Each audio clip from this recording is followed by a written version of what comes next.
January isn't short on motivation. In fact, most people already know what they want. What they don't know is how to go after it without burning out and without fighting themselves. I know that might sound, a little different than the usual New Year, New You message, but stay with me for a second here. You see, most goals don't fall apart by February because people stop trying.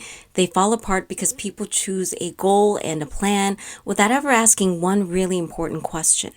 With this goal that I want to achieve, can I actually pursue this in a way that works with how I'm wired? Now, if you're sitting there thinking, what does even wired even mean? I mean, good, because that's exactly what we're going to talk about today. So I want to cover just three simple things with you. Number one, why copying someone else's perfect plan is usually where things start to break down. Number two, what I actually mean when I say how you're wired, because I never want to assume that you know what that means. And third, how simple shift in how you approach a goal can make it feel lighter instead of exhausting. So let's get into it. So here's something I see every single year. In fact, this is something that I definitely have been guilty of for many, many years, where you set a goal, whether it's to lose weight and eat healthier, make more money, save thousands of dollars, build a business, get the promotion. I mean, those are all amazing, great goals. Then, almost immediately, they go looking for a plan, a blueprint, a system, someone who has already done it. And that part, of course, makes absolute sense. There is nothing wrong with learning from, people who have succeeded. But here's where things kind of quietly go sideways, though. Most people don't just copy the goal, they copy how that person achieved the goal. You've got the morning routine, the daily habits, the work schedule, the productivity system, and they assume without realizing it that if they just follow those same exact steps with enough discipline, it has to work. But then when it doesn't, they don't question the plan, they question themselves. I mean, think about it like this. If you are left-handed and someone asks you to write with your right hand, instead, you can still write it, of course, but it is going to take so much more effort to do it.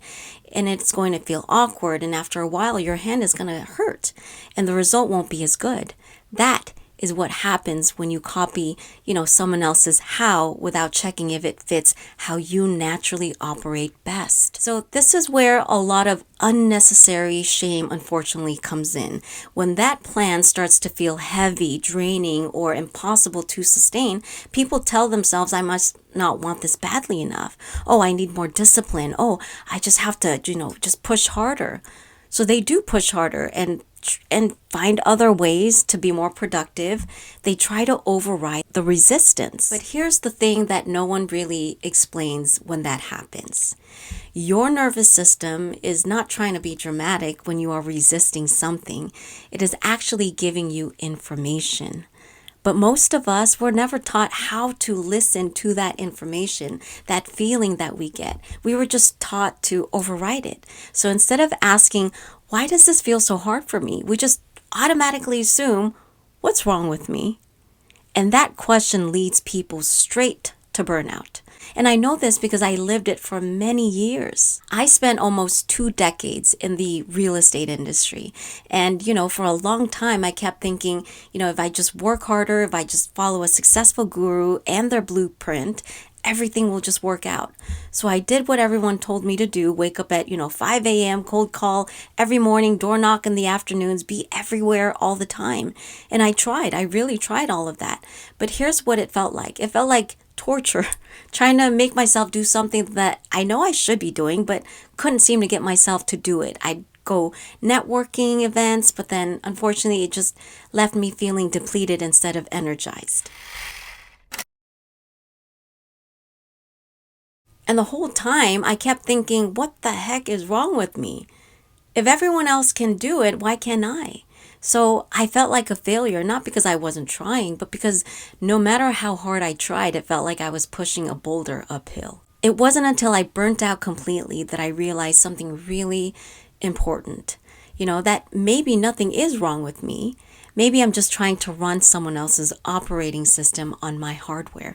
And that I actually didn't take the time to get to know me, my hardware. The problem wasn't my work ethic. The problem wasn't my intelligence. The problem was that I was working against my own wiring instead of with it by not knowing how I was wired to work best. And once I figured that out, everything changed. So let me slow this down because I never assume people know what I mean when I say wired. So when I talk about how you're wired, I'm simply talking about how you naturally operate, how your nervous system prefers to work, how you process information, and how you use your energy wisely. This is not, and I repeat, not about personality labels. Isn't even being, an introvert or an extrovert. This is simply about mechanics. Some people really do love what they do and feel energized by their work, and that's amazing. And most of the time, it's because what they're doing and how they're doing it are synced with how they naturally operate best. For most people, the job isn't the problem, the approach is the problem. When the approach finally matches how they're wired to work best and operate, the work stops feeling like constant resistance. That's where the energy comes from. So say your goal this year is to, start a business or grow the one that you already have. So if you are wired for movement and connection, but you force yourself to just sit alone at a desk all day trying to figure it all out, you're going to drain your battery so fast you didn't even know what happened. Now, that doesn't mean you're lazy. It just means that your body, your nervous system is telling you, this isn't how I work. So maybe, instead of forcing yourself in isolation, you talk your ideas out first, you walk while you think, you collaborate. Again, same goal, just different approach. Now, let's say your goal is to lose weight and just get healthier. So if you're wired for structure and routine, obviously having a clear plan and scheduled workouts, might feel grounding. But if you're wired for variety and flexibility, then following a rigid program could probably just make you want to quit by February. And not only that, it will make you feel like a failure because you're going to start thinking to yourself that you couldn't even follow a simple plan. There was already a plan laid out for you already. So again, that doesn't mean that you lack discipline. It just means that your nervous system, your wiring, doesn't like to be boxed in.